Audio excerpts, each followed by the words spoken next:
Kristi Schiller talks about the exact moment she was attacked. As I'm driving down the road and I made chit chat or something with him, I reached down to the radio and a song came on. It was the Dixie Chicks had just come out with their album. I know they're not very popular because they're not very patriotic, but they had just come out. They were patriotic, I guess, then at that time. So they just come out with their album, and I said, "Oh, this is that new song." And about that time, I never saw it coming. He hit me in the jaw, and he hit me so hard that it shattered the window. And tempered glass. I mean, it's kind of difficult. And then I went straight nose down into that bar ditch across on the left-hand side. So on the driver's side, it just pulled me over into the ditch. Welcome to Game of Crimes.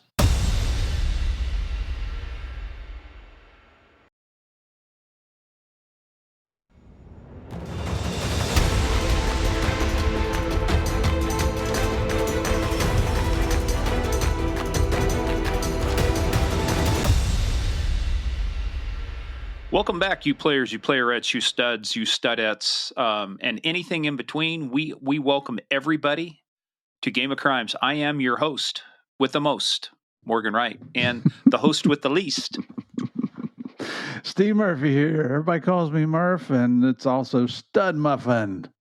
Yeah, but you responded to the host with the least. So anyway. That's a horrible nickname. Oh, no, it's not. Hey, guys, thanks for joining us. Hey, by the way, too, just real quick, a lot of great comments about Chris Bayless last week. Very authentic conversations. Chris is just, what a stud. What an undercover legend. People were right, but we had some people comment too, said, hey, look, appreciate the authenticity, but he's hilarious, man. He had great stories. Dude's funny. He is. And the cool thing about Chris is we had Jay Dobbins and Lou Velozzi on here. And those two guys, if you didn't see the pictures of them, go look at them because they're massive. I mean, they're weightlifters. Sorry, Steve. Better than that. We completed the triumvirate. We got all three people that were in the infamous Jay Dobbins stripper incident when he got smacked.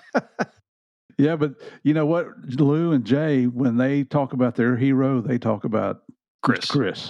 Mr. Chris. We call him Mr. Chris because I don't want to piss the dude off. But anyway, no. What a great episode. Hey, guys, but if you like that, head on over to Spotify and the Apple. Give us 5 stars.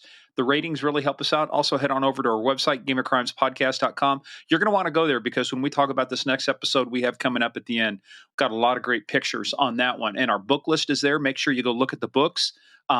Actually, Steve, we had Jay Dobbins put out on LinkedIn. He said, hey, I've had an uptick recently in my book sales. I don't know why. So I posted, well, dude, because you're on our podcast. Here's the link to the episode. Here's the book page. That's right. So, absolutely. That explains everything. Anyway, but that's why book pages work. Follow us on the social media at Game of Crimes on Twitter, at Game of Crimes Podcast on Facebook and the Instagram. But where you got to be is patreon.com/Game of Crimes. We have had a great time. We just released another 911, What's Your Emergency? We're going to have another great one called You Just Can't Make This Shit Up. We just did our Warden of the Throne exclusive bonus video, but we talked about Chris Rock and Will Smith and the slap heard around the world and what was going to happen. And then guess what? Yeah. We talk about this. We said, what ought to happen? And then Will Smith resigns. He steals our thunder. He did. Oh, I didn't even see that. Yeah, he resigned from the Academy yesterday. So no need for a poll. But anyway, if you're on Patreon, you'll know what we're talking about. But I'll tell you, we just had another good, like I said, 911 episode. We're finishing up. Tomorrow, we are recording another 2 episodes for The Real DEA Narcos on The Real DEA Narcos Cali edition with Chris Feistel and Dave Mitchell. So we got some good stuff coming up. So you guys are going to love. You got to get over to that one because I'm learning things that I never knew down there. These guys, what Javier and I were doing, these guys were doing much more. It's crazy. And you go from Pablo to the Cali, you go from the Medellin cartel and Pablo to the Cali cartel and those guys. Yeah. Folks, it is a wild ride, so you got to go check us out. Also, head on over to paypal.com, use our email, gameofcrimespodcast@gmail.com or paypal.me/gameofcrimes, whatever it makes it easier for you to support the show. Now, remember, this is a show about crime. We talk about bad people doing bad things and bad people doing bad things to good people. We take the story seriously, but we never take ourselves serious. Have thick skin. Don't be thin-skinned. Yeah. It's just a joke, people, as Ricky Gervais says. It's just a joke. Well, that's why, I had to move to Orlando. You guys think I moved to Orlando for the weather. I moved down so that Morgan didn't come and slap me. That's right. And I'm going to slap you if we don't get to this next section right away, because guess what time it is, Murph? Guess what time it is? What time is it? It's time for Small Town Police Blotter. Blah, yay. Hey, and this one comes from, there is a tie-in between this episode coming up and this story I'm going to tell you. Parsons, Kansas, population 9,600. Parsons, Kansas. Not only Parsons, Kansas, but Kristi Schiller, who we'll talk about, one of the dogs she donated went to which department, Steve? Parsons, Kansas. You're sharp, man. No wonder you were on DEA. Just like a butter knife. Hey, so this one is one of those things is like, you just can't make this stuff up. So Wednesday evening, this actually happened December 1st. Parsons, Kansas police responded to a report of a domestic situation. Of course, that kind of happens, right? You responded to them, I responded to them, we get them right. Mm-hmm. According to the media reports, police arrived and were met by a nude subject, Dustin Wayland Almond. He began cursing at officers using vulgar, racial, and sexist language before attempting to flee from the residence through the back door. I mean, this just gets better, but what's your description? He's nude. What else do you got to say? It's the only naked dude running down the street without clothes, naked. This is gonna be a shock to you, Murphy. Became combative, headbutted one officer in the face. He kicked the arresting officers in the chest, biting one on the arm. He continued to fight while being put in a patrol car and was still combative while being escorted into the jail. He went so far as to rush the cell door. It was closing. Now, the police chief, Robert Spinks, states, he goes, I can train officers to handle a lot of different situations they may come across, but to handle a naked combative man is something you just don't train for. I guarantee you, in the academy, they do not get naked guys to come in there and have you train on arresting them. If they did, you'd probably have a lot of immediate resignations. And so rushing the cell door, those are steel bars. I wonder who won that battle. Well, at some point we need to do a blood test and see if drugs were involved. But hey, this next one. Let's award him the Douchebag of the Year award for that one. The Douche Nugget of the Year, yes. Douchebag of the month. Except they let him go in court, Steve. Lack of evidence. It just wouldn't stand up in court. Sorry, everyone. Sorry.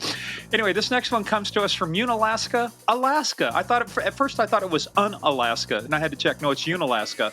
Population 4,254. Salute.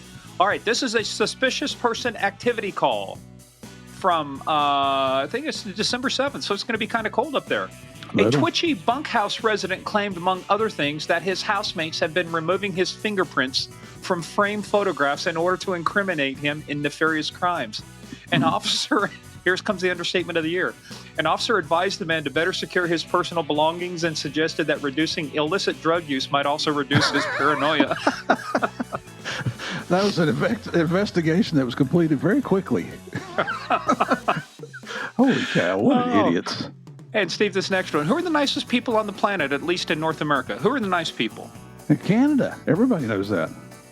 No, not true. Not true. Uh-oh. 10:10 p.m., suspicious people were reportedly doing something with flashlights by the side of North 5th Street in Custer. A deputy checked and found the people were not suspicious, but merely Canadian. They were out-of-towners who were enjoying an evening stroll. Merely Canadian. Merely Canadians. Hey, let me tell you, we love our Canadian friends up there. You guys are fantastic, and you live in a beautiful country. Yeah, so we'll have to talk to Pam, Steve, and the other Steve. So Steve 1 and Steve 2. We've had this problem before. And we may have another Canadian police officer coming up before long. Before long, right? So, thanks to our good friend Steve Metelsky. I got to give him a shout out. Steve Metelsky, man, the dude is connected, just like Kristi, just like what's coming up here. So, this one, Steve, is I have never, in all the episodes we've done, this is the most unique story in terms of where this person started and where they ended. And in fact, we came across her because you have a connection to her through the Speakers Bureau. Right. So Javier and I are represented by United Talent Agency, and their Speakers Bureau is Greater Talent Network. And the VP we work with is Dave Buchalter. So give Dave a shout out. Dave's always looking out for us and looking for good guests. And he suggested Kristi because she has such a unique story. I mean, wait till you hear this lady. You talk about going from one end of the spectrum to the other. She did it. She's hilarious. We've never met her in person. I can't wait to meet her in person because she is Texas through and through. She's got the big hair. She's got the big laugh. She's got a big heart that you're not going to believe what happened. And you hear stories about people who are, and I've done it myself. I said, this is going on. I wish I could do something. Well, Kristi saw a need for something, and she's the person that did it. She created. I mean, I don't know how much detail we want to go into this more. You want to wait and Now let's say some of it for the story. Yeah, I mean, because let me just put it this way: we have somebody who worked in shock radio. Lucy Lips, the skirt with the dirt, was a victim of crime. You're going to hear about a serious assault that was committed against her. Playboy Playmate, April 1996. Yes, posed in the Playboy. Go on, marries a guy. They do very well. They've had their ups and downs, and then, like you say, she is a. Let's just put it this way: she's a force to be reckoned with. And we just got through talking to one of her canine handlers, Randy Tooman. These guys have nothing but love for this lady, and you're going to find out why, aren't they, Steve? Oh, absolutely. It's fantastic, and I love the fact that she just didn't sit back and wait on somebody else. But she started a nonprofit. But you gotta listen and find out who some of the people she's in contact with. It just blows my mind. And the only way to find out is I have to ask you, Steve, are you ready to play the biggest, baddest, most dangerous game of all, the original and unadulterated Game of Crimes? Absolutely. So everyone, this is a special episode today. Get in, sit down, shut up, and hold on. Come on, Kristi, tell us the story.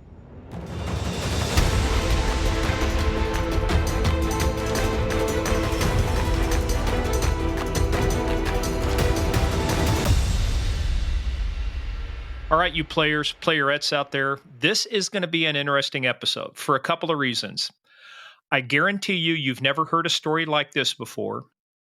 I guarantee you, and we've never had somebody who has this kind of varied story before.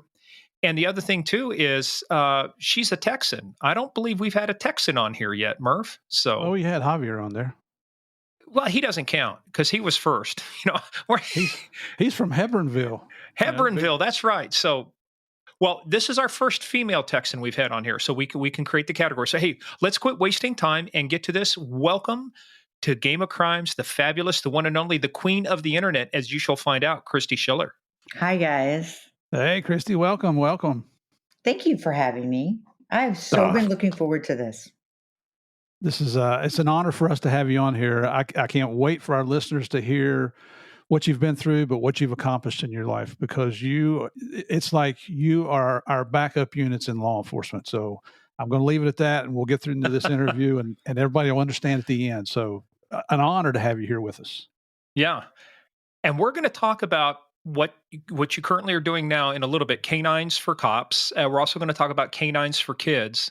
But as with everything, even with Star Wars and all the other stuff, there is an origin story. So you have an origin story that is quite unique, because it used to be Kristi Haas, which is a great name for a Texan. Yes. Haas. So you started getting into the internet back before people really knew what the internet was. And at one point you were dubbed Queen of the Internet. Now let's get to that point by talking about you had a great time in college. So where'd you go to school at? And then let's talk about some of the media stuff you did coming out of school. Yes, I went to University of Houston. I grew up on a shipyard on the Gulf Coast town of Freeport, Texas. So like between Galveston and Corpus, right on the ocean, on the water. And on the Gulf of Mexico was my front yard. And like I said, grew up on a shipyard and came to Houston at 18, came to University of Houston, and I was broadcast journalism, and I ended up in radio in Houston and worked for a shock radio station, like a Howard Tell everybody Stern. yeah, but it's your name. Tell everybody your name. It was Lucy Lips. Lucy Lips, the skirt with the dirt. Skirt with the dirt. The skirt with the Yeah. Which if you try to do a show like that right now, people, you can't say stuff like that. Well, it was so funny. I started in radio and I was so excited. And they said, I got there and they said, what's your name going to be? And I said, what do you mean? I mean, I didn't understand. And they said, well, you can't use your real name. And I said, oh, okay. Well, I'm not sure. I said, give me a couple of segments to think about it. I mean, literally we were on air. And so somebody called in from the town where I lived and said, oh my gosh, that sounds like Lucy Lips. And it was a nickname my brother used to call me. And so that's how I just went with that. It's Stuck. So, That's good. right. That's a good name. So I didn't tell my father that I gotten a job because, he didn't want to think about paying to send me to college so I could graduate and fix up lesbians at naked car washes. I mean, I worked in shock radio. So if you heard any kind of crazy skit, we did it in the morning. And yeah, we were kind of Howard Stern-ish. Yeah, it was crazy. But Texan style, huh? Texan style, definitely Texan style. Let's talk about that for a second. So what was the craziest stunt you ever had to pull on the radio? Oh my gosh. Oh, you know what I did? I snuck in. I was an entertainment reporter. I, like the rest of the country in the mid 90s, was obsessed with Anna-Nicole Smith. And do you remember she was married to the very 89-year-old yes. billionaire? Yeah. Okay. Well, that's true love. If nothing doesn't say true love, it's exactly. true love between somebody who was a stripper and an 89-year-old oil billionaire. Right. And I'm sure she polishes Walker and all that good stuff. So anyway, there was when he passed away, they had two separate funerals. So the fancy part of his billionaire family, of course, had paid respects, and then Anna Nicole had a separate because they wouldn't let her come to the funeral. And no media was allowed. And I was like, I've got to get in there. I absolutely have to get in there. I'm going crazy. So I had a little spy camera and I went to the, do you know what Buffalo Exchange is? Like, like the kids wear it in college and it's like you go in, you can get long dresses and cut up jeans. And, I mean, I look like I'm sure hillbilly paradise with my blacked out tooth and my peel on tattoo. And I went into that funeral. And you fit right in looking like that? Yes, I did. No one blinked. I walked right in with her family. Speaking of infiltrating things, so did you get found out or did they not discover until later? No, they never discovered. And I took footage of well, you probably watched it on TV, the footage I took. And where did it end up on? Hard copy. Ah, Wow. So you're back in the days of hard copy. Mm-hmm. Wow. That's like Steve, you could have used her to help infiltrate some of the cartels. I know. Absolutely. I should have worked for the government. That's like Entertainment Today, right? Yeah, exactly. What's those crazy shows out there? Yeah, I can't remember. Yeah, Entertainment Today. That's it. That's the kind of show I worked for. How long did that last? I think it's still going on. No, I'm kidding. No, I mean you. How long did it's let's see. Until I'd say the late 90s. And how did you get title Queen of the Internet? I think that was 1997. The Internet was just kind of really starting to pick up and things were starting to happen. So how did you, was it a self-declared title or was it anointed upon you? Yes, no, it was anointed upon me. So I started in, I think about 1990 or 91 with a CompuServe account. Do you remember what CompuServe? Oh, yeah. Okay. Yeah. And I had Prodigy, way back, when no one was doing this. And so anyway, I had a boyfriend at the time and we broke up and I went to the Staples or the office supply store and I was mad at him. So I charged a computer, a printer, and anything else I could find. I didn't know what to do with it. So it sat in the box in my high rise for a couple of weeks. And somebody said, what are you going to do with this? I don't know. I'm waiting for him to call and yell at me for charging it to him. And his office paid it. they never called. So I thought, what am I doing with all this crap? So I started taking it out of the box. And next thing you know, I started spending every spare second I had trying to figure out the internet. And that was the early 90s. And then I started this website. I went from, radio and television to interviewing celebrities on the internet. And so then Forbes came calling and said, we really want you, queen of the internet. I think it was just schematics of, I was probably the only person out there that didn't have on Coke bottle glasses that looked like Woz. that was actually involved in the internet. So I just got it by process of elimination.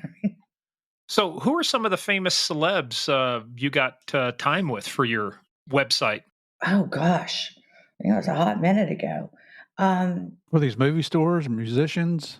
Yeah, I mean, yes. I mean, you name it. I mean, there's just been so many. I'm just sitting here trying to gather myself.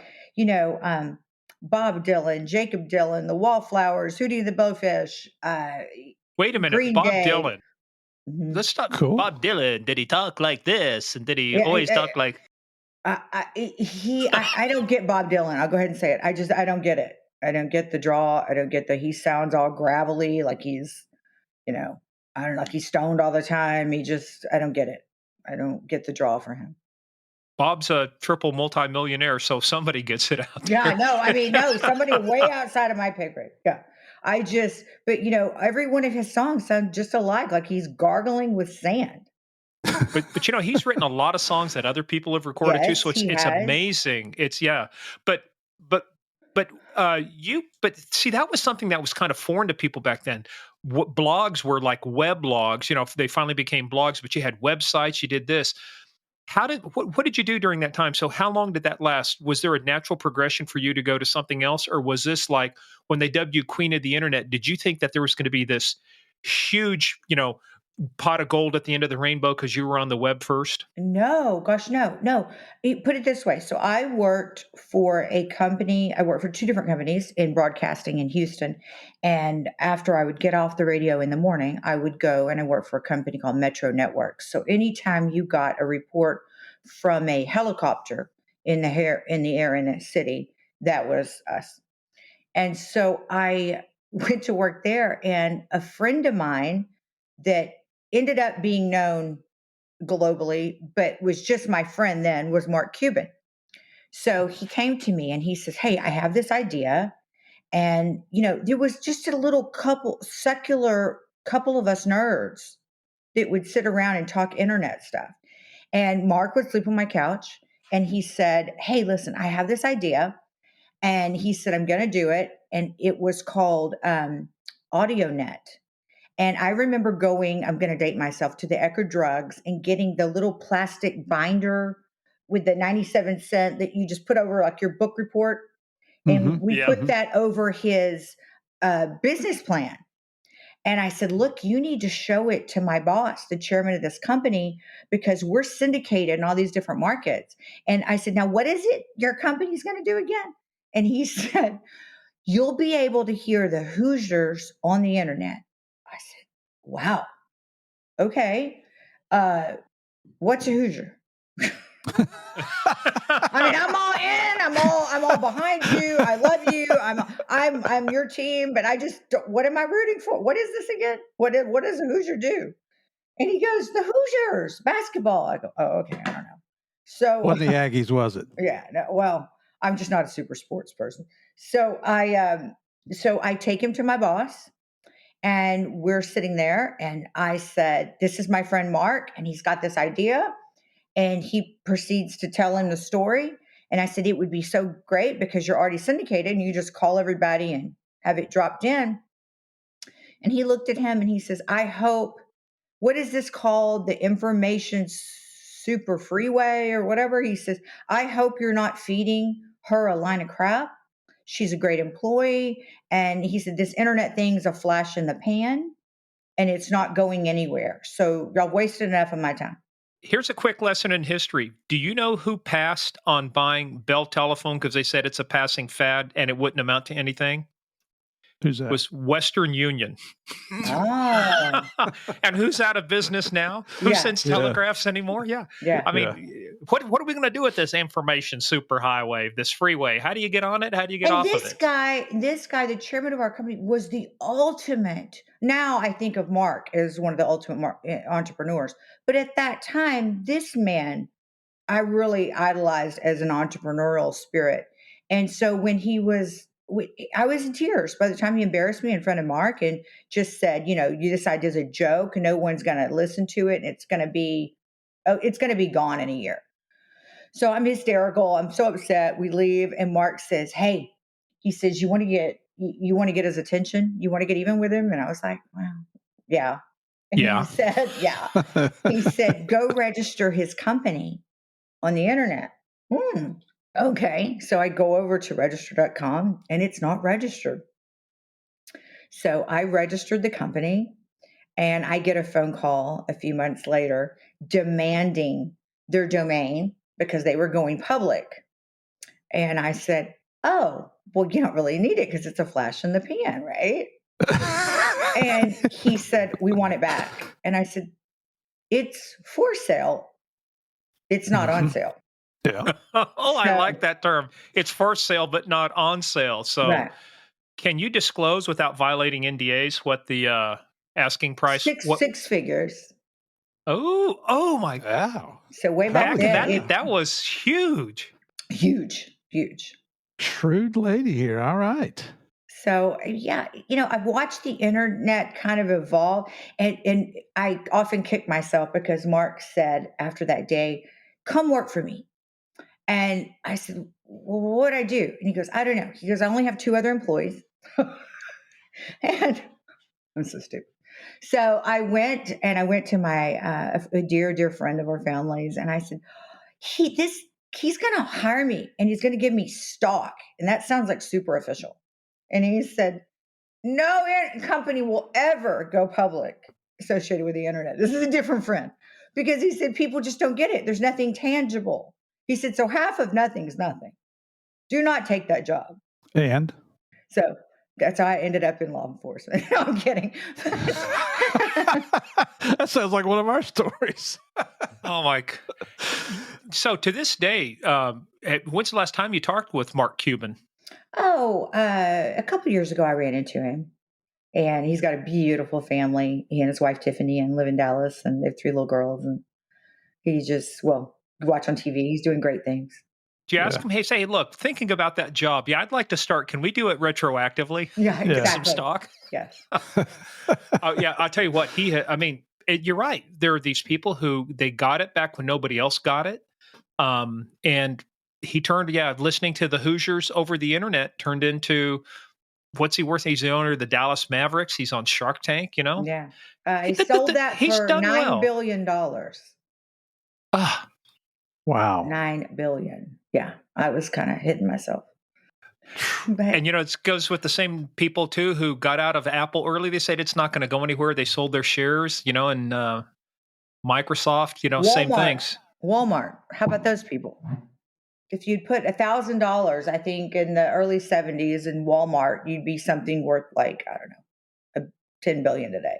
Yeah, I've had some stock. I've watched it go. There were people when I was working, after I got out of law enforcement, working in the private sector, there were people we called paper millionaires. They should have sold, and they took somebody's advice. No, don't sell. It's going to go higher. And what's the old saying? Pigs get fat, hogs get slaughtered. Well, a lot of people got slaughtered. And their stock certificates are wallpapered now, and they're dead. So they could remind them. I used to be. One guy passed up on $6-7 million when I was at Cisco. Wow. Oh, it's kind of, and then it came crashing down. Just greed. Yeah. Great. Yep. Well, hey, there's another interesting part, and we talked about this so people know we're not ambushing you because we talked about everything before we started the recording. But you have a unique part of your history. Very few people do. I know I don't. I guarantee you Steve does not. You don't know. Well, Steve, I know. I know where you're going. And there is a guy named Hugh Hefner that used to have this little publication called Playboy. So let's talk for a little bit. People are wondering, why are we going? This is Game of Crimes. Trust me, folks. This all links. We're going to get there. Together. It all links together, but I'm telling you, this is one of the most fascinating and interesting paths to getting to where we are, because I can promise you this, nobody we've had on the show has ever had a stint with Playboy. So let's talk about your stint with Playboy. My stint. Okay, let's see. After Forbes came out, they called me and said, we saw you and we want you to come pose for us. And so I had this website, and it made sense because, they were going to link the 2, pages, obviously, for a certain amount of time. And the money was just way too good to pass up. When was that? In 96. So what was the process of that? How long did that take? When did it come out? Let's see. I was there almost a week. I was there like 5 days shooting. And I had already spent some time out there prior to. I mean, I And had done where's there? there is Playboy Mansion. Okay. And so, but I didn't tell anybody at the Playboy Mansion that I was posing. It's kind of separated a little bit back in that time from corporate. And and so anyway, I just kind of wanted to see how far I could, they had called and go on my own, and I didn't want anybody to think I was, getting any special advantages because I knew anyone at the mansion or Did you sneak in with a blacked out tooth and ratty no, jeans and a hidden no, camera? no, no, no, no. You were able to walk right in on Yeah, this I one, able to right? walk right in. Yeah, nobody. My teeth were okay. So, what did you think? What kind of internal deliberations did you have with yourself before you did this? And did you talk to anybody about it? Well, I mean, I was a little bit familiar with Playboy since I'd been spending some time out there. I had friends that had done it, and I was good friends with Hefner's next door neighbor. So that's how I kind of ended up at the mansion. Would go to visit, and then everybody would walk over, and literally their houses were walking distance. And so so I kind of had the lay of the land. I was pretty when I got out there, I was pretty scared to death, no doubt about it. Even though I kind of had some insight.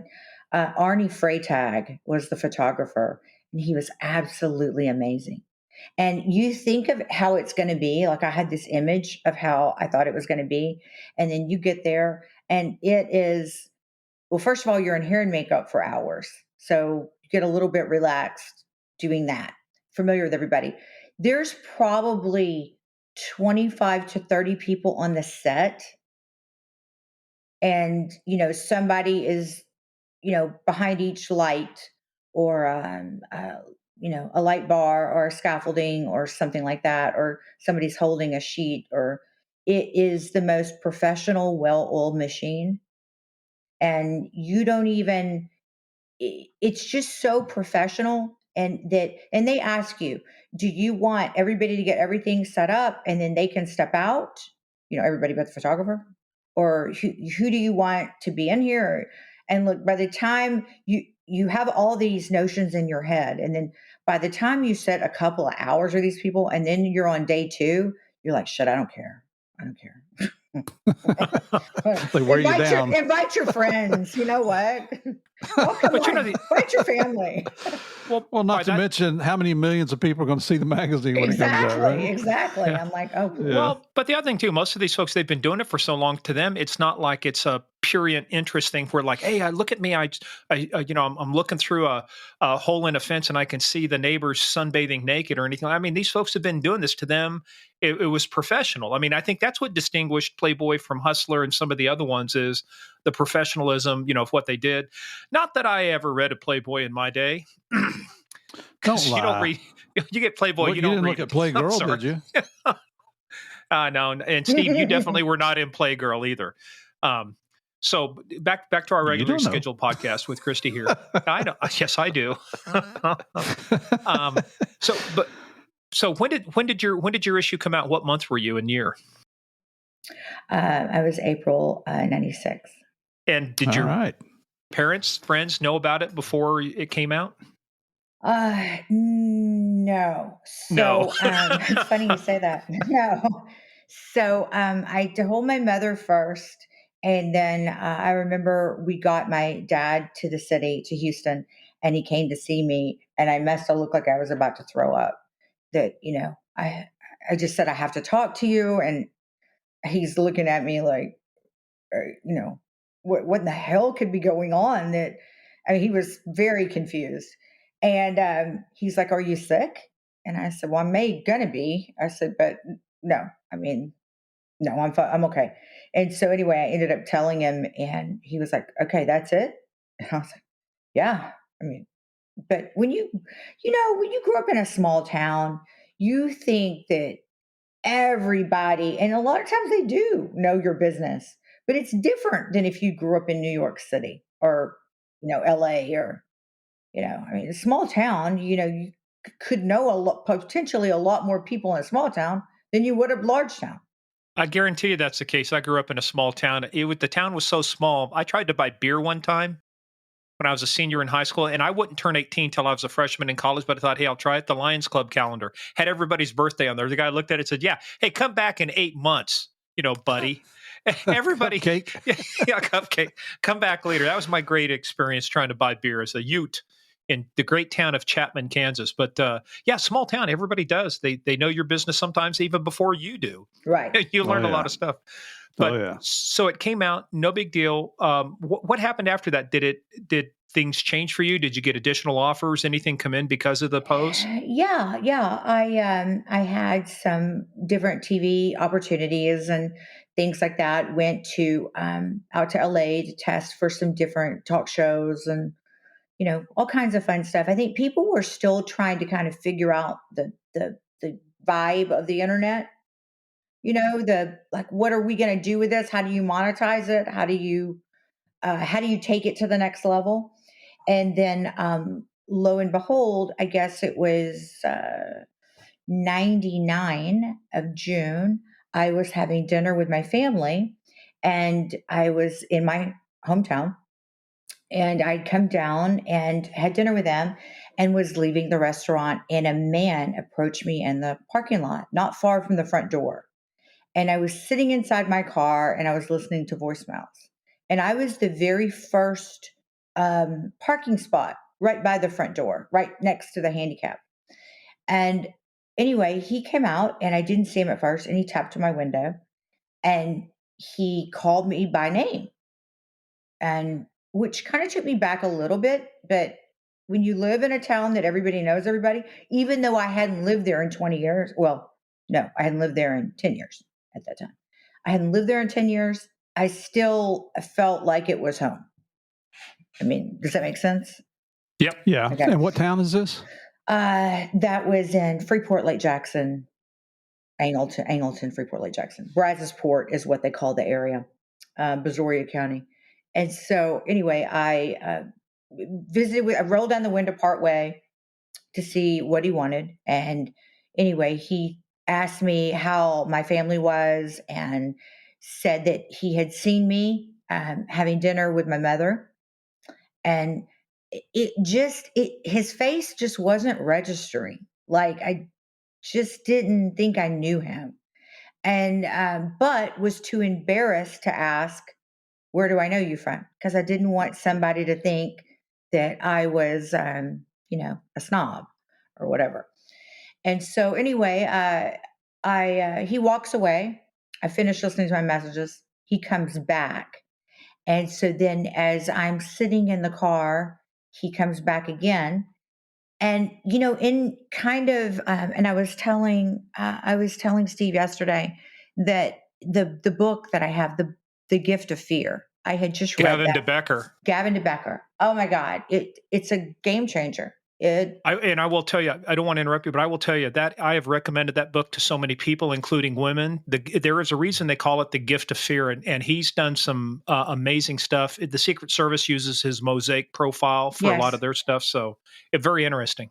Yes, and so I had read that book, and I had just got through rereading it. I don't know, Oprah had anointed it or something, and so I had reread certain sections, and I have carried a pistol for a very, very long time. And, I've been driving since, I don't know, since back in the Dead Sea Scrolls, forever.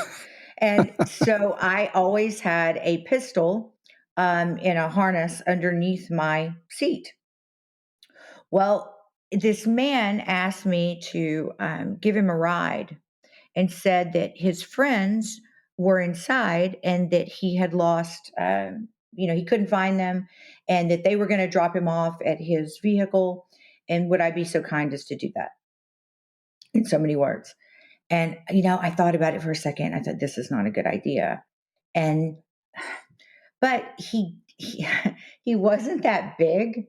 And he was kind of nerdy. And I thought, I could take him. Like, Mm-hmm. Mm-hmm. but I thought, he's not going to mess with me. I mean, this guy's like just a complete nerd. I mean, he just needs a ride.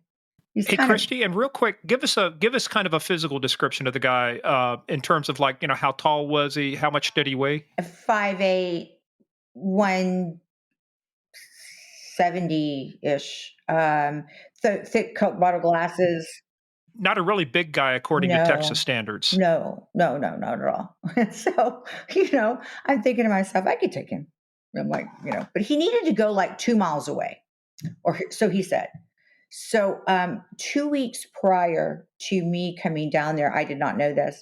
There was a young lady, and she was going down this same road, and she'd gone across a railroad crossing, and there was this trestle underneath. And I guess maybe she blown a tire or done something that her car was inoperable. So it's like 4 in the afternoon, and she's pulled over on the side of the road. And I guess she's called somebody, and there's a park and ride at the end of this road. If y'all know what park and rides are, you park there and go into the city, and you ride share. And there's big ranches all around where this park and ride is. So she had pulled over. This gentleman or this attacker pulls up behind her and says, do you need help? What's going on? And she says, no, I've called somebody. It's okay. They won't be here. It's broad daylight. And she's like, they won't be here for like, and a little bit, but it's okay. I'm fine. He says, do you want to show me what you think you ran over or whatever you did? So they go to the inside by the ditch, and she's going to show him, and he hits her in the head with a tire tool, drags her underneath that trestle, and I guess leaves her for dead. So she was still in a coma by the time I was attacked. So there was no alert what they were looking for. Does that make sense? Yeah, and let's not gloss over it because we want to talk about your attack. But but before that night, had you heard of that attack, or did you just learn about her attack after? Yeah, after. Yeah, no, I didn't know about it. So to the level you're comfortable, just tell us about how this unfolded. So, because obviously it's like you're thinking he only wants to go a couple miles. That's a little strange. Well, yeah, and I had to drive past where he needed to go to get home, or to get where I was going. So, and I knew that he knew that, and so am I going to be a bitch and say, no, I'm not going to give you a ride because I'm driving right, I don't know. And so you look back on it, hindsight 2020, all the things, you wish you could have done. So let me ask you a quick question about that. Were you feeling guilty at that point because of like some of your fame you had that, hey, like you said, you didn't, I've run into people, and I know, Steve, you have too. You hope they give you enough clues so you can remember where did I meet you at, or what's your name? That's exactly right. You're exactly right there.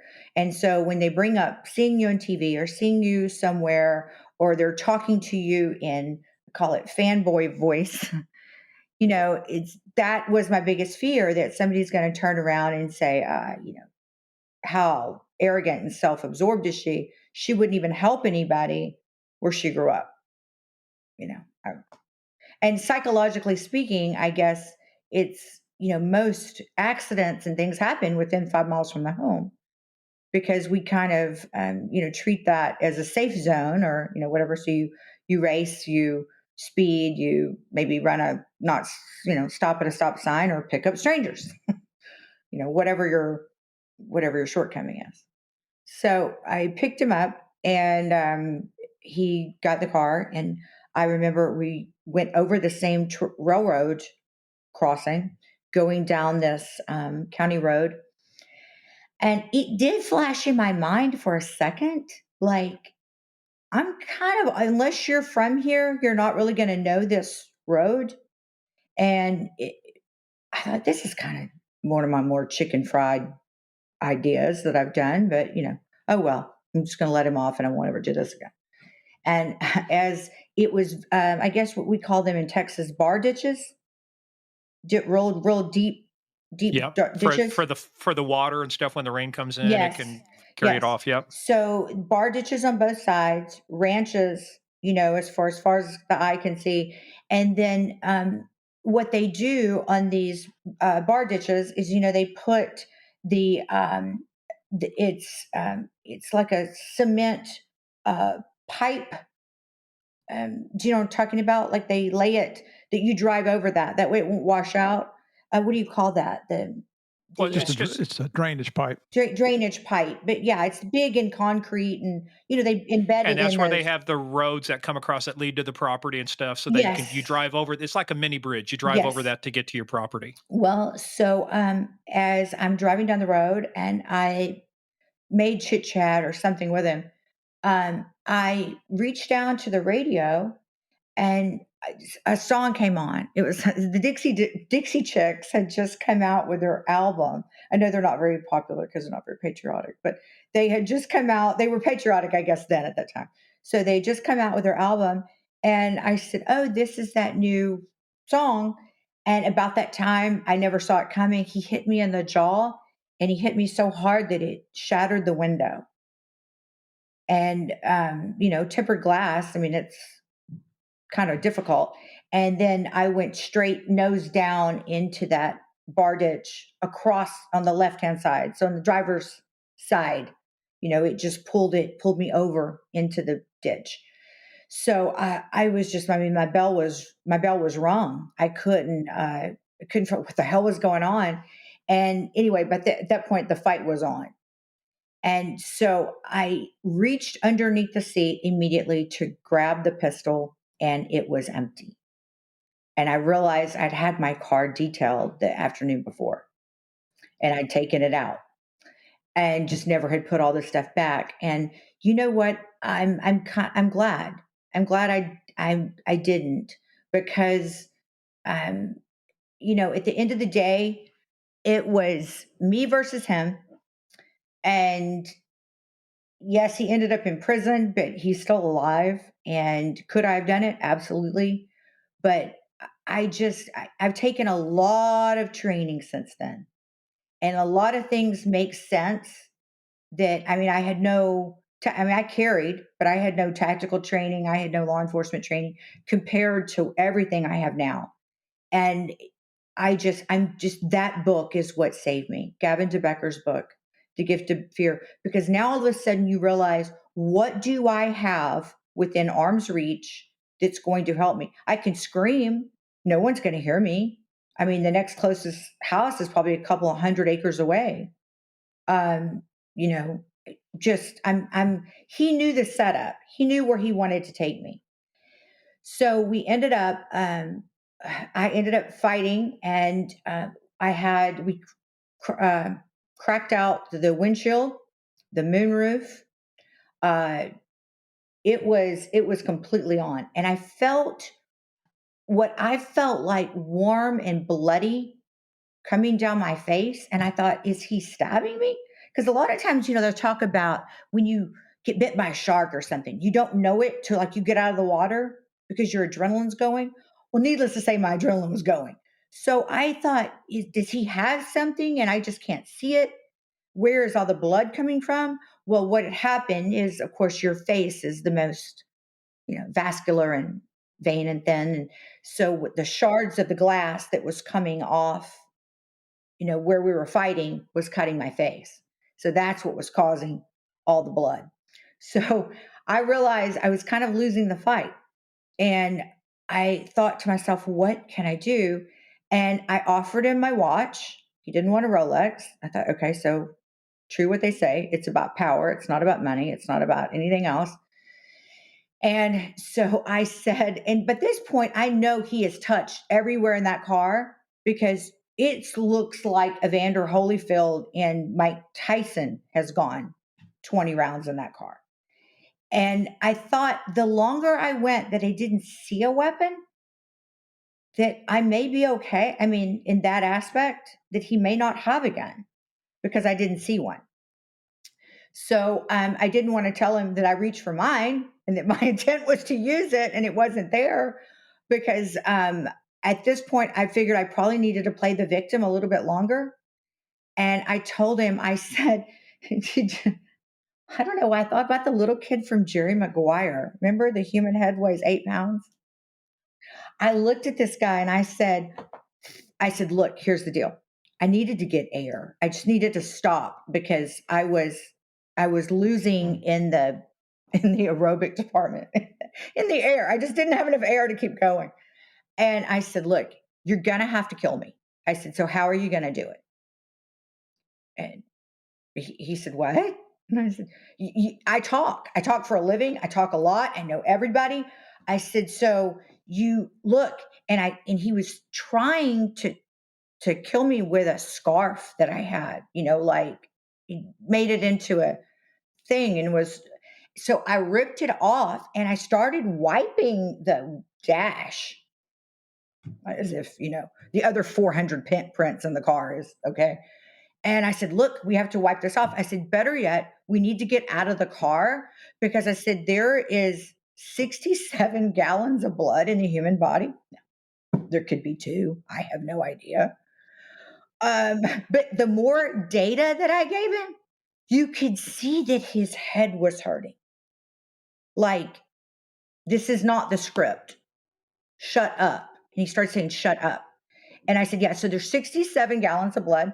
So once I start bleeding everywhere, which I am at this point, and you touch something, they're going to be able to trace you like in minutes. So we have to get out of the car for you to kill me, because if not, there's going to be blood everywhere and there's DNA everywhere. And I knew if I could get out, that would be the only way I would have a chance.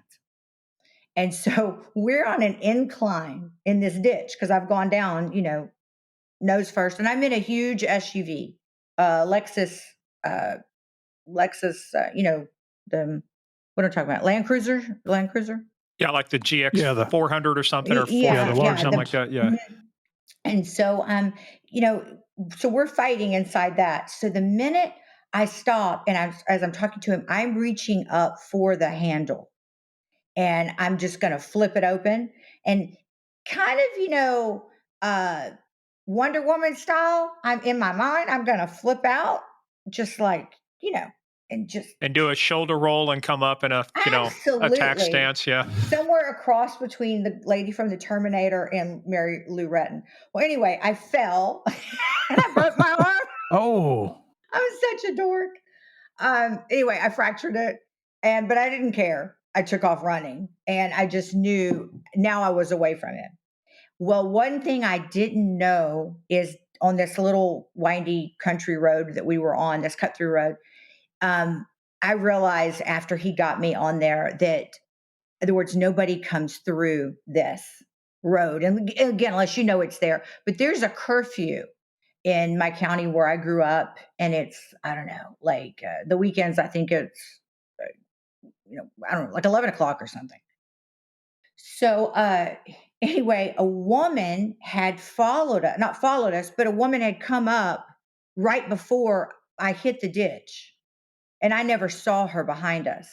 So she calls the sheriff's department and says, I'm driving home. Now, she doesn't know if it's 1 people or 5 people or a man or a woman or whatever. So she just assumes it's a man.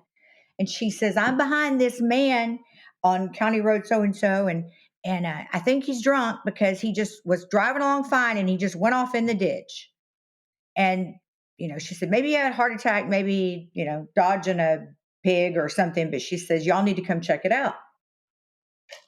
So there's a young deputy that has just graduated out of FTO and he gets to take the car home. He's so excited. And he says, I'm getting off. I have to go by that way. I'll, check. I'll go down that road and check and make sure everything's okay.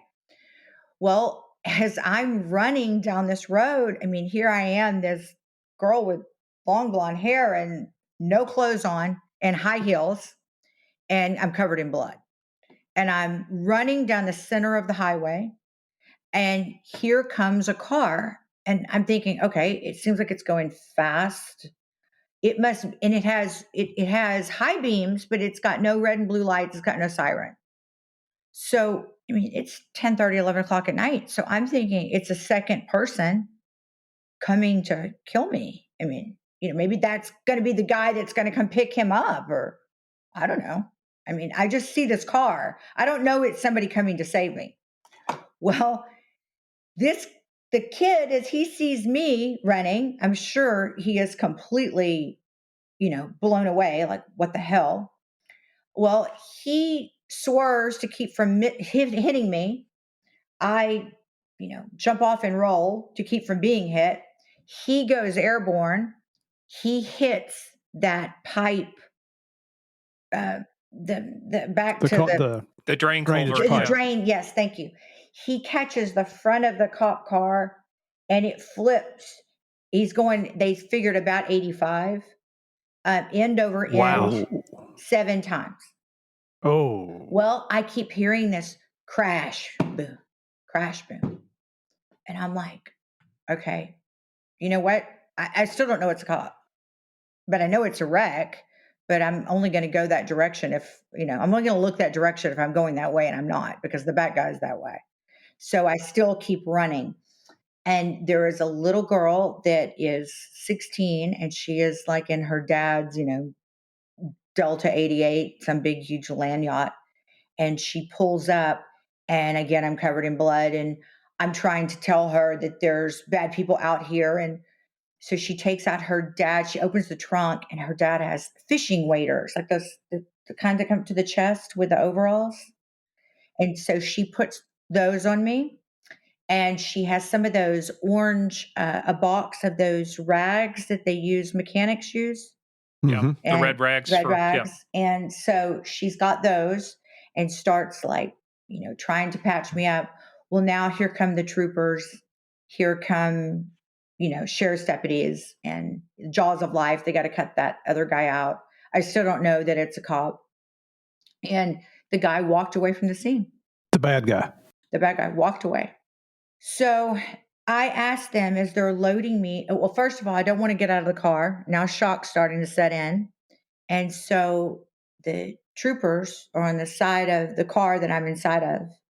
And they're like, ma'am, you're going into shock. You've got to come out. I said, no, dude, I want to see the bad guy. Man, we haven't found him yet. And there's cops everywhere. And so I finally come out, and they're putting me in the ambulance. And I hear them talk about air support. They're going to bring in helicopter, to look for this guy on foot, because there's ranch land everywhere. And I said, are y'all going to bring those dogs, those fancy K9 dogs? And they said, well, we don't have those. We've already put a call into the prison. They're going to bring theirs.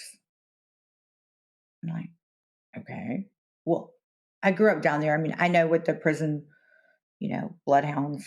I mean, I get it, but you got to wake up a trustee. Even if they're ready to launch, there's still an hour before they get there. And it always kind of bugged me, like, that how is one of the largest counties in Texas, did it not have that? And, we ended up going through a trial. They did not catch him that night. They caught him. He did it to a couple other girls, and he got caught 7 months later. There was a trial. He got sentenced to prison, through the whole thing. And it always bothered me. It always bothered me that they had to wait to get the dogs, because they didn't find him that night. They lost the scent. So he had to do it to however many other people, just because they didn't have access to dogs. And again, I didn't look into it that much, but, again, it bothered me. I thought about it. So now flash forward, 2009, I'm married, and, it's 10 years later. And all I want to do is think about it. I've got a little girl, and 3 years old. And I kept telling my husband how important it is that we teach her to pay it forward. It's Christmas time. I don't want it to be just about Toys R Us. And as I'm saying this, I turn up and I watch the news, and I see an officer, and he's on the news, and he looks upset, and he's been crying. And he said, he saved my life doing what he was trained to do. And I see a picture of this gorgeous dog. And I'm like, what in the world happened? And they had this whole sting operation, and there was some guys that were breaking into houses that were like on a golf course, stealing Christmas presents when people would go to parties. And so they had the whole place surrounded and, 50 cops out there, and they sent the dog into the woods and the guys killed it. So I told my husband, I said, I want to give that man a dog. And he said, do you know him? And I said, no. I didn't know really anything about law enforcement.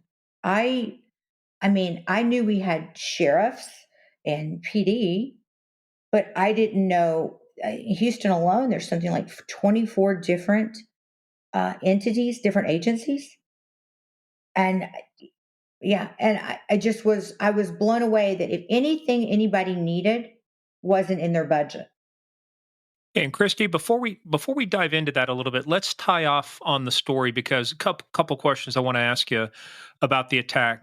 Uh, After this guy was captured, did you come to realize, had you met this guy? Had you known this guy before No, at all?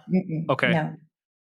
So he must have found out about you somehow. I mean, No, because I say, did I know him? He actually did go to school with me briefly, but I didn't know him in school.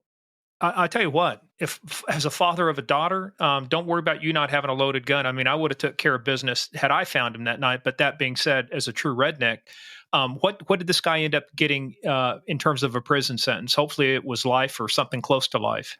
No, he didn't. He ended up he went to Kansas and he got in trouble there, and I want to say served some brief time there, and then he came back. And when he had left that night in out of Texas, he stole his employer's credit card, and then I guess made it as far as Kansas before they cut it off. And then so he got in trouble for whatever the stolen unauthorized use of a credit card or whatever, but nobody had linked him yet to the attacks. So a specialist came down and met with me, an artist rendition, a person that does and so I kind of told her what what I thought he looked like, but I knew that we went quite a few rounds. I knew that he was really scratched up. I knew that he was had bite marks, things like that. So they put that out in the news saying, if you see this guy and he looks like this, call somebody. So I guess he knew he needed to stay out of the line of fire. So he came back 6 months later and he went back to the same restaurant. And the little girl that was the restaurant manager was in law school. She was a young mother of two. And he kidnapped her and basically did the same thing to her, but he tortured her for like 7 hours. And when they were leaving the restaurant and she was giving him a ride after they closed, he asked her the same thing for a ride, said he couldn't find his friends. And so she gave him a ride. Remember, I told you earlier there was a curfew. Well, they got pulled over because they were driving, past the curfew. So the two officers pulled them over and ran their license just, to see if there was anything outstanding. So they asked if they've been drinking. No. She said that she ran this restaurant and she was in law school and that she was just giving him a ride home. And then she was on the way, home. And they were satisfied with that and gave her, after they ran the credit card, after they ran the driver's licenses, they gave them back. Well, she apparently, from what I was told in the trial, kept telling him that, I please just let me go, because just don't kill me because I have two small children. And so he did. He let her go, and she drove straight to the sheriff's department and said, a few hours ago, you pulled us over. You ran his driver's license, and immediately that's when they started putting it all together. And so initially there was a trial, and we did it in order. So I had to testify in another victim's trial. And then at that trial, he ended up pleading guilty to everything else. Yeah. What was his sentence? Um, he was facing 5 counts of 99 to life. And he went in 99. He has been released, been put back in numerous times for the same thing. How the hell does this guy make it out of prison? Right. And he just got out again recently. Unbelievable. Hey, the night of your attack, what about the police officer that was in the cruiser that crashed? He was fine. That's Wow. lucky too, man. I know. Thank God he had to have his seatbelt on. And the other thing Yes. too, you know what saves a lot of officers and wrecks, and people don't realize it serves another purpose. You wear those Kevlar vests. Those Kevlar vests take the impact of the steering wheel, which is one of the bigger things that cause injury. And I'll tell you what, real quick aside, speaking of somebody having a wreck, do you guys remember seeing the video of that Florida trooper? She was on their motor carrier trooper. The person had run a roadblock and was heading towards where they were doing the 10K run, all of these people. And she takes this guy, he's going the wrong way, and she takes him head on. Oh, I mean, yes. Here in the last couple of weeks. Yeah. Just the last. And that was just last week. And you'd want to, number one, as heroic as it gets, and number two, you just see the violence of an impact like that, when you hit head on. And thank God, those airbags, I mean, it was just amazing to watch the airbags deploy. She was okay. She had her seatbelt on, but thank God, to your point, she was driving a huge SUV. That's what saved her. That thing took a lot of the impact, but the post-impact pictures. And that's why I'm thinking, his impact, but even your wreck. Here, last thing, I want to get into the parts that are going to be more uplifting, but he hit you with his fist on the side of your face. That's when you said you. I think it was a fist, or he could have had like brass knuckles or something like that. But I mean, to make your head hit the window and break it out. I mean, that's a lot of force. It fractured my jaw. That's a powerful hit. And just to finish up on that trooper, that was Trooper Tony Shuck, who selflessly put herself and her safety in front of that car. Let me tell you something. I had a K9 officer that did that. There was in a town, Brenham, Texas. His name is Seth. And there was a lady, and she was heading straight towards the town square. And somebody called in and said, there's a drunk woman, and she's, playing bumper cars or whatever. And he sees the vehicle as he comes around, and she had a stroke, and her foot had gotten jammed on the gas, and she was heading straight towards a crowd of people, and he got in front of her and took the hit. That's what law enforcement is. They selflessly put themselves in the way of danger to protect the innocents. That's why we call them law enforcement professionals, and that's why we have Game of Crimes.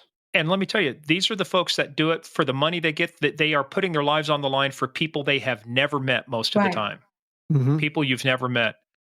Let's tie off by saying this. How long did it take you to recover physically, not emotionally, because that takes a long time. How long did it take you to recover physically? A couple of months. I mean, I considered myself and I think I had some, what do they call it? Survivor's guilt. Because I looked at like the other girls that if it could happen to anyone, I always say, and some people don't know how to take it when I say this, I'm glad it happened to me, because I'm a little mentally more, I don't know. I just consider it wrong place, wrong time. It is what it is. It's not going to define me. But you have such a strong personality. I was going to say real quick, Steve, I'm sorry, that I go back to that book, The Gift of Fear. I've read it several times. And your story mirrors almost the one that he talks about, where the lady was carrying groceries and the guy offered to carry groceries and her instinct said, no, don't do it. He says, oh, it'll be okay. I'm a nice guy. I'll just carry it up to your door. Right. That's the same. Yeah. I thought about that one too. Yeah. All of her instincts said, no, don't do this. And then when he gets inside the door, what does he do? He attacks her and he rapes her. Right. Yeah. Yeah, and I was just going to say, Kristi, you don't come across as a somebody that's just going to lay down and take it. You come across as a very tough young lady here, and we've known y'all an hour now. And you're biased already. Well, we've been going back and forth for a few months. I mean, trying to get this episode set up. Yeah, we've done research. I want to know about that Playboy research. I didn't do that research. I'm sorry. The wife would kill me if I try imagining this. Honey, it's research. Oh, sure it is. Yeah.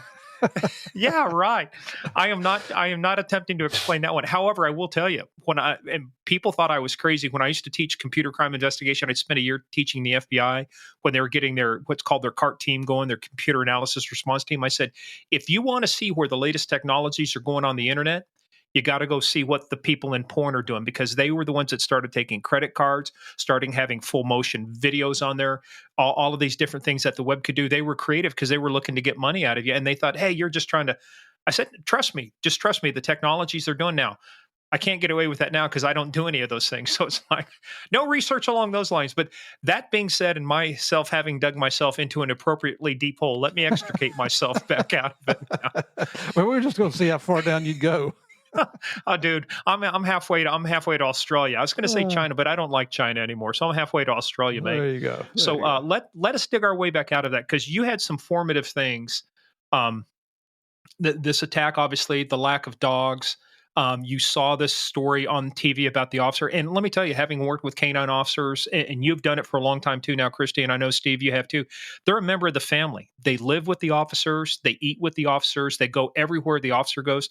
It is heartbreaking when you see them, like when dogs have cancer and they have to be brought in to be put down and stuff like that. It's heartbreaking.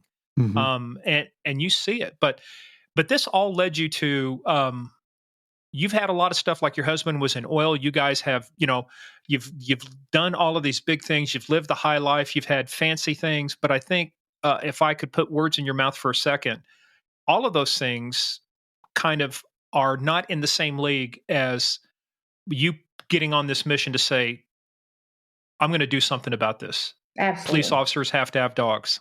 Absolutely. I can't imagine my life now without it in it. I mean, without cops everywhere, and it's just, I just can't imagine this is my life. If you'd have asked me 20 years ago when I lived in New Orleans, if, I could tell you what bar, who was going to have the longest pour, or who would let you dance on the tabletop if your favorite song came on. If you'd have said I'd have been working with cops every day, I would have said, from jail? I don't know. Well, and have you found out that we're not the jackasses that everybody seems to think that police officers are? No, I haven't found that out yet. Shit.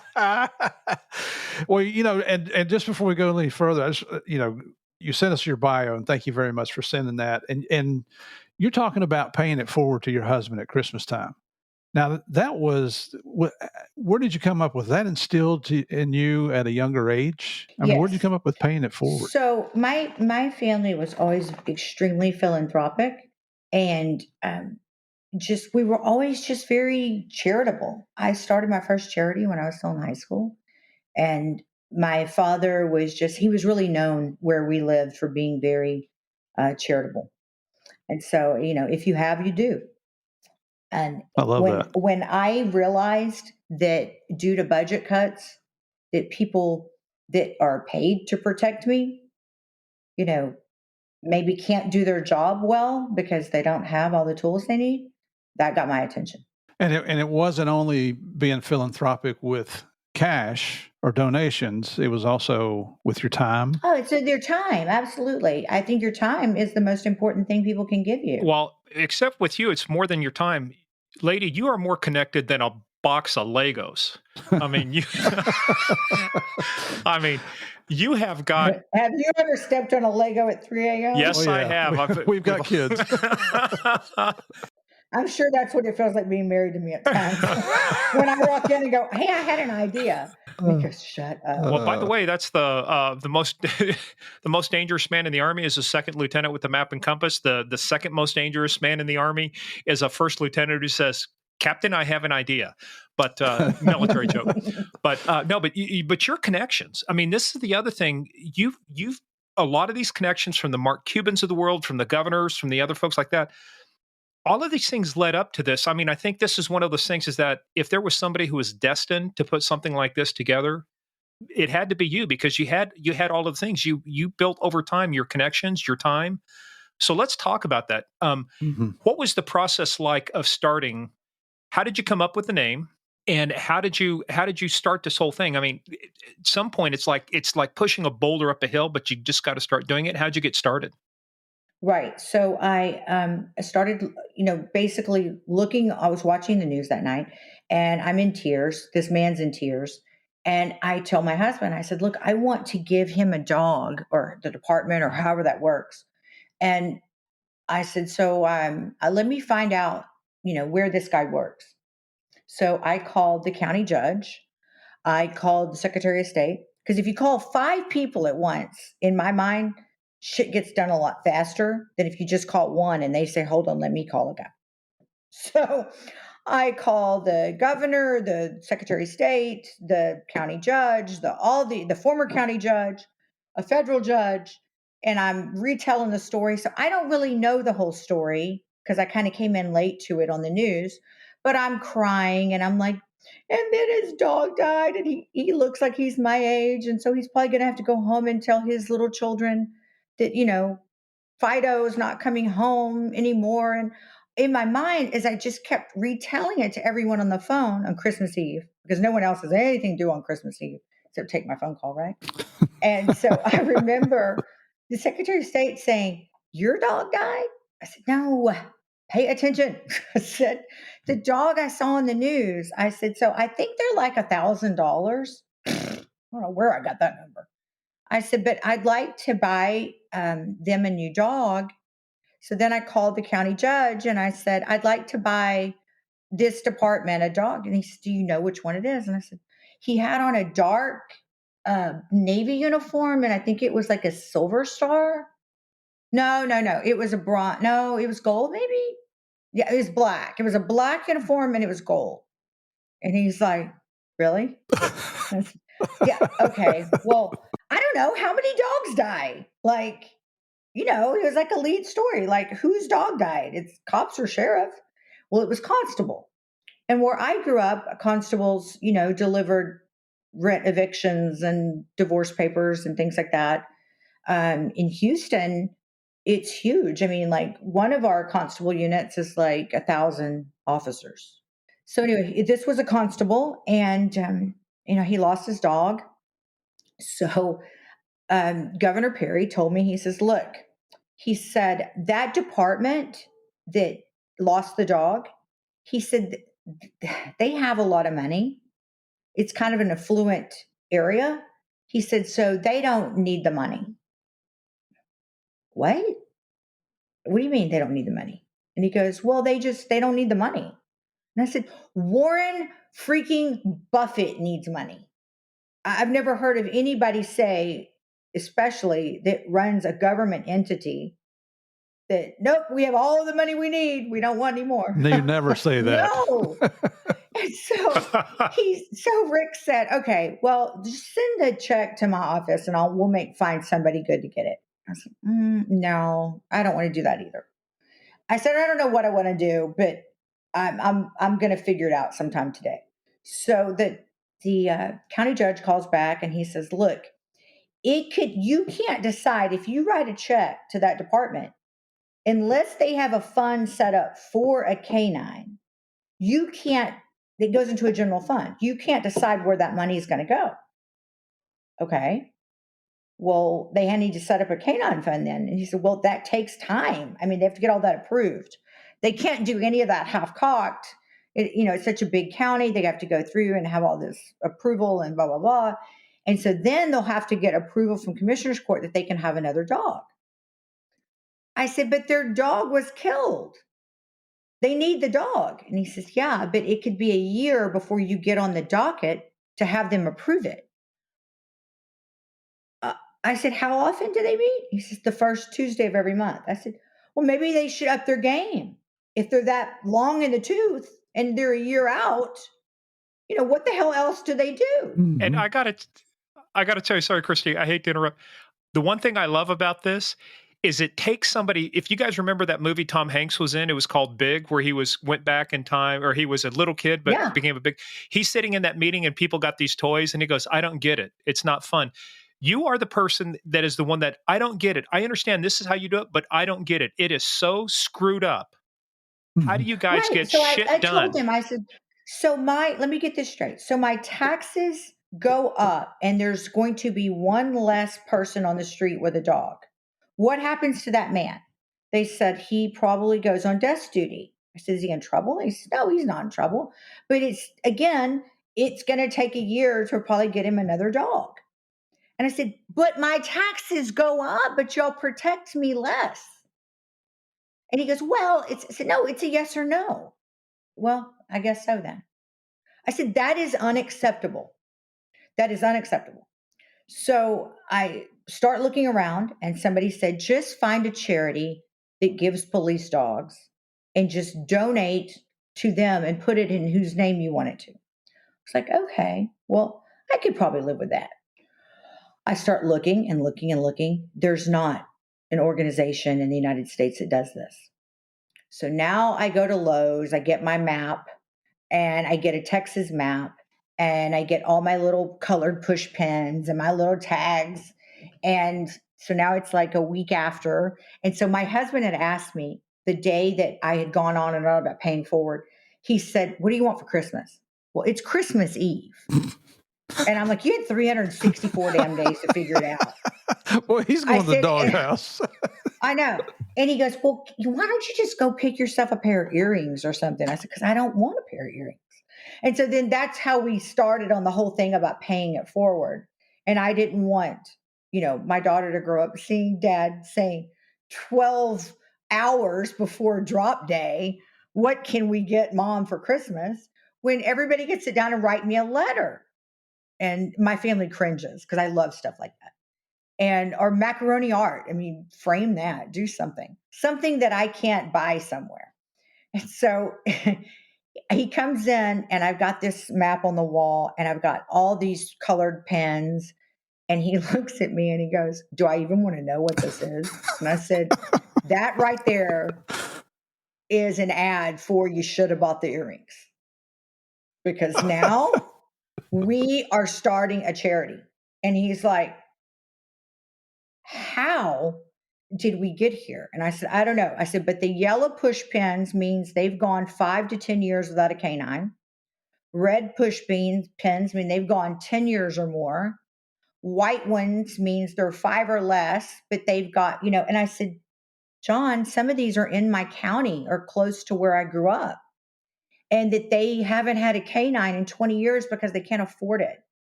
And I said, they're like $1,000. Where I kept getting $1,000 from. If only they were just $1,000. And I kept thinking, we should just buy them in bulk. I mean, It's the same place where you got there's 8 Yeah, gallons of blood. 67 gallons of blood. Yeah. Once I had heard that, I was convinced. There was no telling me otherwise. There was not 1 ounce more or less. So anyway, I go on, and I'm trying now to start figuring out, a strategy, how I want to do this. And I met with lawyers, and, it was every bit of a year, logos and lawyers and patent attorneys, and, wanted to make sure everything was set up, crossing every I, dotting every I and crossing every T, making sure everything was done perfectly. And so, oil was kind of at a more lucrative time. I shouldn't say that. I don't know what it is today, but then it was at a pretty lucrative time. And so we had the first fundraiser in our backyard that November. We had a couple hundred people over. And so the first 5 canines that we gave, my husband and I gave personally, because we didn't have the nonprofit set up yet. So I knew it was going to be short, any time. And by the time we had the first fundraiser, it was set up. But so the guys with the 5 dogs had set some traps out, some narcotics along the bank of the bayou. We lived on the water, and, was kind of showing how the dogs went about tracking it and all things they did. And one of the wealthier socialites in Texas sees the dog do this, and she said, that is so cute. Those dogs do tricks. Hopefully they won't find what's in my bag. Yeah. And I was like, are you kidding? That's all you got out of this? I'm thinking to myself, as they do tricks. Obviously, that she was at the same point that I was a year, couple of months, a year before, that I too didn't know about the police budgets and what I just assume we pay our taxes and they go get a purchase order and get whatever they need to do their job. And order them in bulk, and they come by FedEx. And now I guess you get them on Amazon Prime. On Prime Day, they're delivered for free. Yeah. And I just thought that's how it was done. And so as she says this, I look over at her, and very, very, very, very wealthy, she and her husband. And I grabbed the microphone and I said, I love it. I love so many of my Louisiana friends that are here. I said, I moved over here after Katrina, and you're saving all that money on all our great tax breaks in Texas.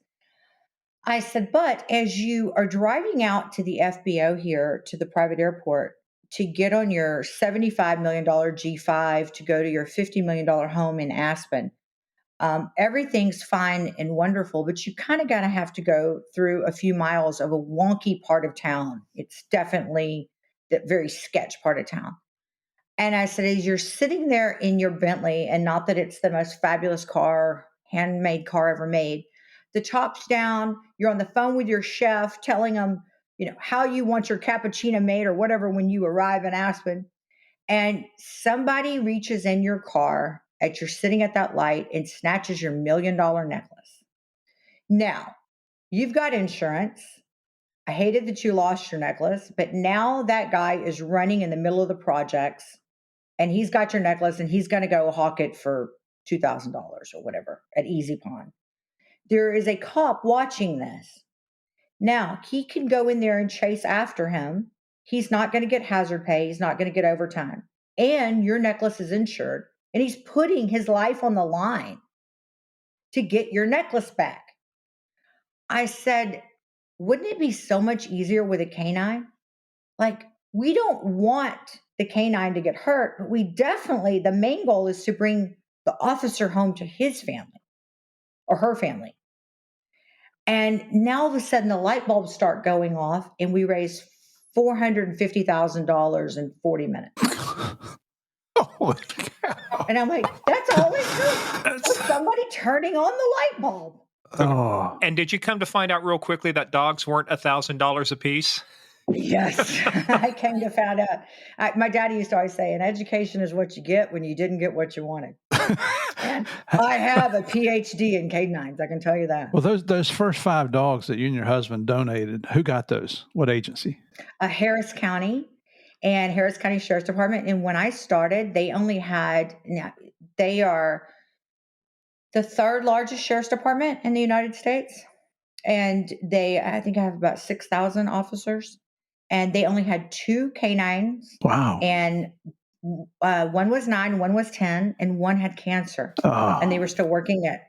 And I think to date, I've given him over 40. Wow. I'm getting speechless here, and apparently Morgan is too, because he's usually saying something by now. This is fantastic. How do you compete with somebody who went from posing in Playboy to surviving an attack to saying, all right, you sons of bitches in your Bentleys and your cappuccinos, pony up? Yeah. Well, not only that. That's what it was about. Not only that, you're calling the governor, you're calling the Secretary of State. I can't get those people to take my calls. Well, I don't even return Murph's calls half the time. That's how bad it is. But it takes somebody in your position, Kristi, that doesn't take their life of affluence, that doesn't take themselves too serious, that has the gumption to pick up the phone and call those people, and then get in front of all these wealthy people and say, hey, you're missing the whole freaking point here. If I knew that there was a problem and I didn't address it, at least try. And, a lot of people tried to talk me out of doing this and said, look, if nobody else has done it, it's not a good idea. It just costs too much. It's too much of an investment. People won't spend that kind of money. They won't spend $20,000. You may as well buy a cop car, And I said, but they can spend $5. They don't have to spend $20,000. And what if they want to? What if? And you're not going to know unless you try. And it would have completely eaten me alive by now if I hadn't tried. God bless you. God bless you. That's fantastic. And that if I just knew that there was a problem, it took that many anvils falling on my head to go, wait a minute. K9s, I'm sure like everything else, I'm sure SWAT has budget issues. I'm sure, Everybody every does. specialized department. Everybody Right. does.